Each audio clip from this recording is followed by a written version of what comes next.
Alrighty, good morning, everyone. So my name is McCarthy. I'm a senior DevEx engineer at Xenix. So Xenix is a consultant company, part of Mantle Group, primarily focused kind of on Microsoft stack. So I've been doing kind of Microsoft.NET stuff for the last 5 years. So Microsoft Azure as well, DevOps, Kubernetes, generally all around tech. Amateur astrophotographer, so love looking at stars and all that kind of stuff. There's my socials if you want to follow me. So what I want to talk about today is DevEx, but to start with, I think it'd be good for us all just to make sure we're on the same page about what is DevOps. We should all know this, but I'm going to blatantly steal this from Microsoft, as this is their definition, just so we've got a good baseline. So DevOps combines development and operations to unite people, processes, and technology in application planning, development, delivery, operations, all that kind of good stuff. So I promise I'm not going to read off all these slides, and there is a lot of text, but bear with me, I will be breaking out of the presentation to show some cool stuff as we go on.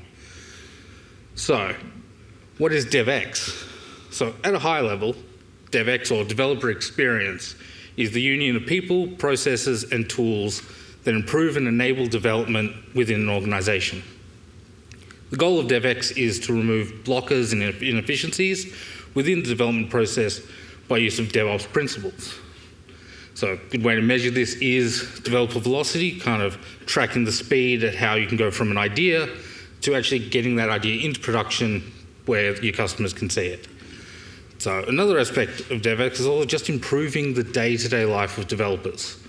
So this is to kind of automate things like the local development environments, test environments, using containers and automation and that kind of thing.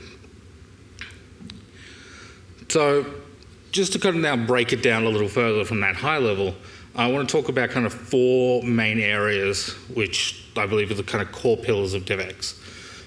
So first one is onboarding, then we have the developer workflow, next is automated testing, and then dynamic environments. So now, just to get some interaction from people, hands up who enjoys onboarding? No? No one? Yep, that's the same for everyone. Developer, data analyst, platform engineer, no one likes onboarding. And it's kind of a real shame because it's the first step you take in an organization. So what we want to do to look at with DevEx is how can we make this better? So we can try and look at different ideas of maybe speeding up and automating some things. There's still a lot of business process we can't fix, so we're not miracle workers. Can't fix every organization saying you need 6 or 7 different things signed to get an account.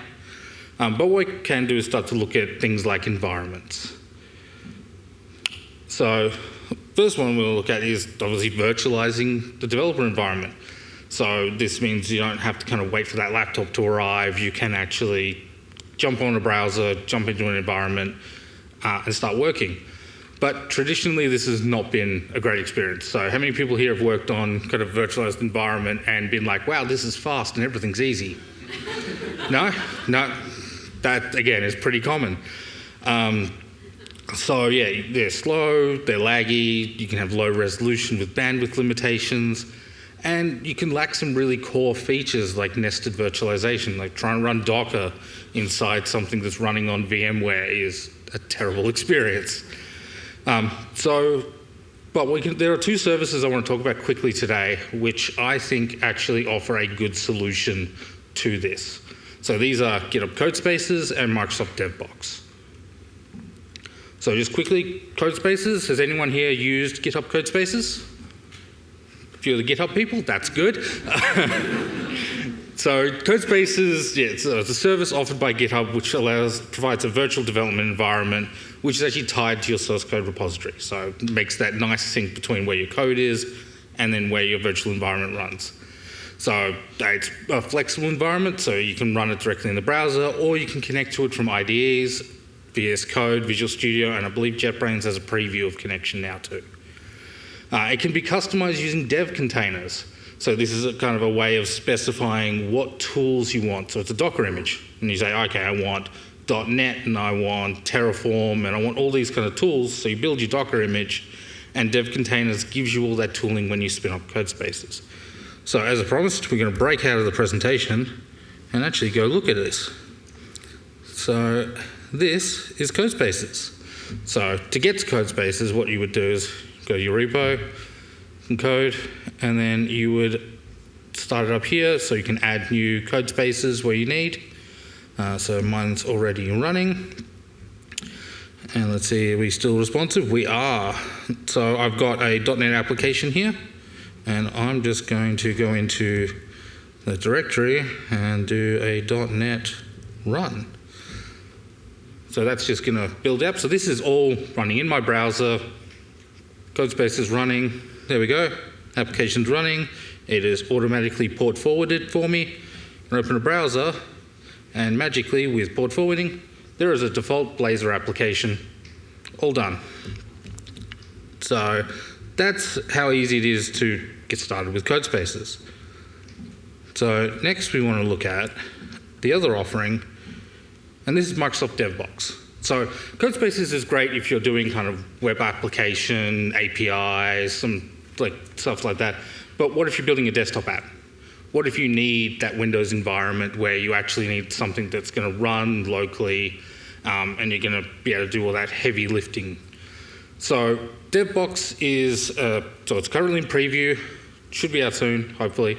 But it allows you to kind of have a high-spec VM in Azure that's actually self-service. So a developer can go in and request a VM rather than submit a ticket to operations, want to wait for a VM to be created, set up RDP, all that kind of stuff. It is currently limited to Windows OS only, but you do have access to WSL, Docker, so you can do your kind of broader development there. And the instances, so the access to instances happen through either the browser or through a remote desktop client. Importantly, it doesn't actually expose a port, it uses a reverse proxy. So you're not then sitting there going, oh, I have to expose this VM to the internet. No, you don't actually do that. Microsoft have kind of found a better way of doing that. So let's have a quick look at that. So this is the Microsoft DevBox page. So just reload, make sure that all is going to work. So I have a DevBox provisioned here. If I was to need a new DevBox, let's say I needed a DevBox with a different image. I would say new, I'd give it a name, and then I've defined a couple of pools, one with WSL, one without. And I'd just be able to request that and have that machine build for me. It would notify me when that's ready, and I'd be able to log in. So let's have a look at logging in through the browser for that one. So again, it's just going to ask me some questions. These can be all configured via group policy. So if you're in a secure environment and you say, no, I don't want the clipboard available, you can say that can't be available. And I'll just do my login. And there we go. That is a full Windows environment. Now, if anyone has connected to the Wi-Fi here, they know the Wi-Fi is not fast. But I can open this up, and really, this is not that bad compared to like running this locally in a VM. So what I can do here, I've already cloned out my repo here. So let's just select that one. And then I can again do a .NET build. Let's just do a run. So again, same application. There we go. It's already running. And then let's bring it up. There we go. Same application running, fully virtualized in the browser, and realistically quite quickly. So you also notice the resolution on this is quite nice as well. So you're not dealing with tiny little VMs again. Cool. So those are virtualized environments, and like personally, I think those are a really good step to take for kind of enabling developers to get working quickly, solve some of these slow onboarding issues. So next thing that we can look at is the developer workflow. So this is kind of things like how do developers work together, what do they do with their source control, branching strategies, task tracking, things like that. So some ideas as kind of from a DevOps lens where we can start helping developers with this. So one, if they talk about branching strategies and source control, you want to keep that as simple as possible. So I've seen plenty of developers who are like, oh, I need this particular release branch here, and I need testing here, and this branch, and I need all these things for approvals and stuff. And then you say, how about you just have a feature branch and do a pull request into main? It's nice and simple. You don't have to sit there and argue with them over that. It also helps new developers. New developer comes in, they don't want to spend a week trying to figure out what the branching strategy is. You want to just say, okay, here's a simple, do your code change in a new branch, make a pull request, we're good. Another key aspect of this is using containers. So how many people have actually dealt with the it works on my machine issue? People actually still deal with that some days? Yeah. Containers are the kind of clear advantage here. So you can really lock down that environment, say that everyone has a consistent experience and everyone's going to be able to expect the same kind of performance. Another thing is to create fast feedback loops. So this is using tools. So GitHub has things like Dependabot and its advanced security. You want to be bringing that information to the developers quicker. You want to surface them as soon as they do a commit, has a kind of security scan, and then flags issues straight away so the developers can fix them faster. Because if they don't know there's an issue, they're not going to fix it. And another thing that I personally think, and this one's a bit contentious, is I think AI tools such as GitHub Copilot are great for developers. So some people are a bit worried, like, oh no, it's going to take my job. No, I think it's going to enhance your job.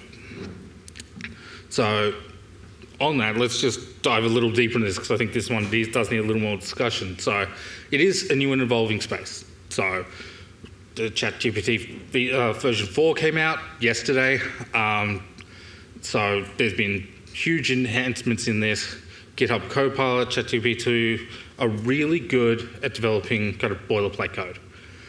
Where they start to have a limitation is they don't understand your context. And this is something that's really important, especially to explain to developers, is that sure, it's going to give you a good suggestion, but it doesn't know about that library you wrote over there that does all these things for your company. It's just going to say, well, here's the standard way I know how to do it. It's also sometimes going to do things which are a bit funny, like generate a method out of nowhere because it doesn't know what you're actually asking, and it thinks, oh yeah, that should be in a method somewhere, so I'm just going to say call outsource to this API, but that API doesn't exist. So they're kind of good to get you sped up and to enhance your workflow, but they should always be verified. And I did the shorter version of this talk a couple of weeks ago at DD Melbourne Nights and got asked a really weird question, which was, if AI tools are so good, why do we need junior developers? So I wrote a huge blog post on this and went a bit heavy on it, but it's important to remember that these tools do not replace anyone. So especially not junior developers, because if you don't have junior developers, you're not going to get more senior developers. But a junior developer is always going to come in with new eyes, different ideas. These are things that AI tools aren't going to give you. So it's important to kind of foster that junior developer, bring them into even this DevEx, DevOps space so that they're more comfortable within these kind of new spaces. All right, automated testing. So developers need fast feedback. So again, we're in an environment where everyone wants changes quickly, they want them to come out, but developers need to be able to say, yes, this change is good, get it into, kind of merge into the main area. And we do this through things like code reviews and pull requests to try and help control that flow. A good way of doing this is to run your automate tests as part of your CI/CD pipeline. Now, how many people have had a CI/CD pipeline that you run and it takes an hour because they've put 5 million tests into the pipeline? Yeah, we've all kind of had that experience, especially anything to do with Java or Node.js, and it's just like, I've downloaded the internet, now let's run the tests. So that creates a problem. But there is a solution, and it's called layered testing. So what you kind of want to talk to the development teams about is the idea of you don't have to run every test on every single commit. what you want to do is you want to run the tests that are relevant to that commit. So you might have some kind of pathing. You say, okay, this particular API needs these tests. And then, so you run those on the code commit. Then when you raise a pull request, you might say, okay, I need some integration tests here. I need to make sure this code's going to integrate well with the rest of the system. So you would design a pipeline that then runs those kind of integration tests. And then lastly, you would do something like a nightly build or scheduled build, which runs the full test suite. And this is just to give that development team kind of the idea that, yep, all your tests are running, everything's good, and it's going to flag you. So if you run them either nightly or 3 times a day, it's going to flag quickly to them and say, oh, there is a problem, and we should solve this. That wasn't caught by the previous layers. So, cool. Next. Now, automated environments, so also dynamic environments. So as part of doing this fast feedback system, we want to create environments where developers can actually validate their applications against actual infrastructure. We don't just want them to assume, oh, it works on my local or things like that. So we want to create environments that are disposable. So you want to be able to kind of spin up that environment and then just blow it away. So this means that the developers doing that work aren't going to impact other developers. So you're not going to have the situation where, oops, I dropped the table in the dev database and now no one can work. So it also creates what we call psychological safety. And this is around the idea that developers shouldn't be afraid to fail test or break things. So you want to create that culture where that's encouraged, because that's how you're going to get innovation and that's how you're going to see different change. So now, the creation of these environments, they can be done manually, though we all would prefer not to. So automation is generally a good idea with this. So a good way of doing this is by using pull requests to trigger CI/CD pipelines to create environments and then clean them up when they're closed. So now, rather than just saying all this, I'm now going to show you exactly how this works. So let's go back to GitHub here. So I have my repo here with that application. So what I'm going to do is I'm going to jump in here and I'm just going to go to this section here and I'm just going to change this weather forecast because we are in Melbourne and none of these are relevant really. We have, it is hot, it is cold, if I can spell, and it is all of the above. Okay, so there we go. That seems like a reasonable change. So what I'm going to do here is I'm going to commit that change and I'm going to commit it to a branch because I'm not going to push directly to main, and we're going to propose those changes. So now those changes are all the work I want to do, so I'm going to now create a pull request so that my code can be reviewed. So we've got some stuff here saying, yeah, you need a reviewer. Oh, look, a pipeline kicked off. Okay. So this pipeline is just, so it's a bit of Terraform. So again, I'm Microsoft based, so this is all going to be deployed into Azure, but I'm using Terraform to do it. So these kind of things can be done across any cloud provider that Terraform supports. So yep, what we're doing here is we're running a basic pipeline. We're doing our kind of Terraform plan, understanding what the changes are we need to make, which in this case is to build everything because we're building it for a clean environment. So, and that's just going to run that out. Okay, so yep, and there we go. There's the huge Terraform plan that says, yep, we're going to deploy all that out. Plan's good. And now we step into our Terraform apply. So, and this is the step that's actually just going to apply all of these changes directly into our cloud environment. So the app we're deploying is using Azure App Service. So it's going to set up a entirely new resource group in Azure and deploy that app service and app service plan. So that's going to go and start that off, download the plan from the previous step, and do the apply. Okay. So the application itself will also be building as part of this step, and because we're using a containerized environment, we're going to build that and ship that to Azure Container Registry. Again, it could be any other registry, so either Docker Hub, or I think GitHub even has the ability to host your containers now. So that's going through there. Now this one likes to take a little while because app services are a little bit of a pain, but you could do this in, say, a Kubernetes environment. So again, create a separate namespace, automate the deployment of the pods, and then apply your ingress using something like Customize or something like that to actually update that ingress. So there we go, still thinking about it, still creating.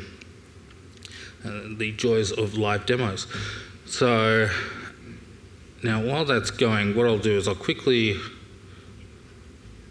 jump up here, and so again, GitHub gives you this lovely kind of step-by-step thing here.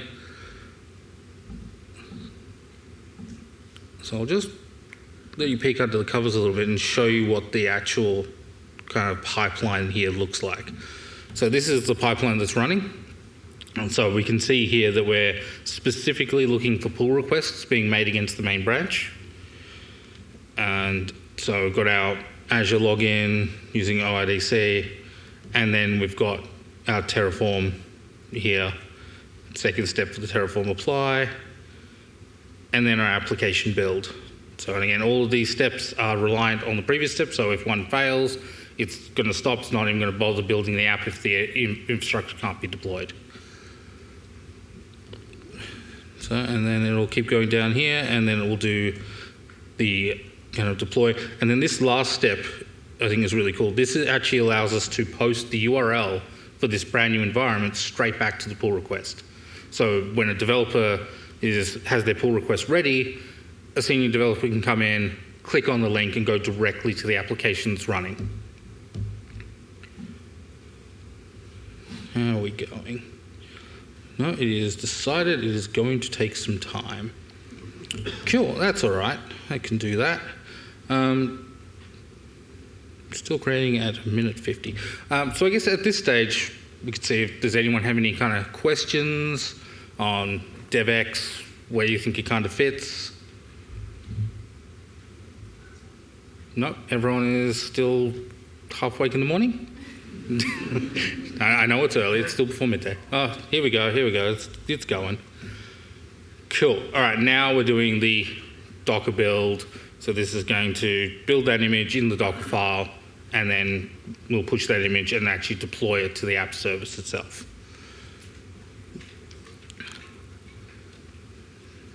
Cool, so yep, there's just checking out, doing the Azure CLI login. So I'm doing the Azure CLI login because we're using Azure Container Registry, so you do have to log in to get those kind of credentials to do that. And then it's going to push through here. So another kind of important part about this stuff is that developers don't necessarily need to know exactly how this works. All they need to know is that it works, it's repeatable, and they can trust it. And so what you can kind of even do with this is you can template these kind of things. So you can say, okay, as long as the developers have given me a Docker file and that's well defined, all of this stuff can be reused, and we can just say, okay, we'll build your Docker file, we'll put it up into whatever service it needs to go up into, and then afterwards we'll tear it all down. All right, so the Docker image has been pushed, and now we're deploying directly into the app service. So now all this source code is available publicly, so you can find me on GitHub under Dylan-McCarthy and the DevOps Days demo. So you can feel free to dig around. Don't criticize the Terraform too much. It was done pretty quickly, and does a few little weird things like applying the credentials for Azure Container Registry every time the app gets built, but it works. That's kind of the main thing there. All right. Cool. Now we're doing, so we've set up the authentication inside the app service. We've logged into our registry, and now we're deploying the app to the app service. So, and this is again, so it's running on a Linux box, so it's all going to be pretty simple. There we go, deployment's passed. And just wait for, so that's deployed it, restarted the app, but it's the only app that's there because it's a brand new environment. Okay, Almost there. And now the idea here is as soon as this finishes, we'll get that comment put to the pull request. There we go. So it's doing that post now and it's cleaned up. So now if I go back to the pull request, what we'll see is there is a comment here from GitHub Actions, and this goes to, now here's where the slow Wi-Fi kicks in.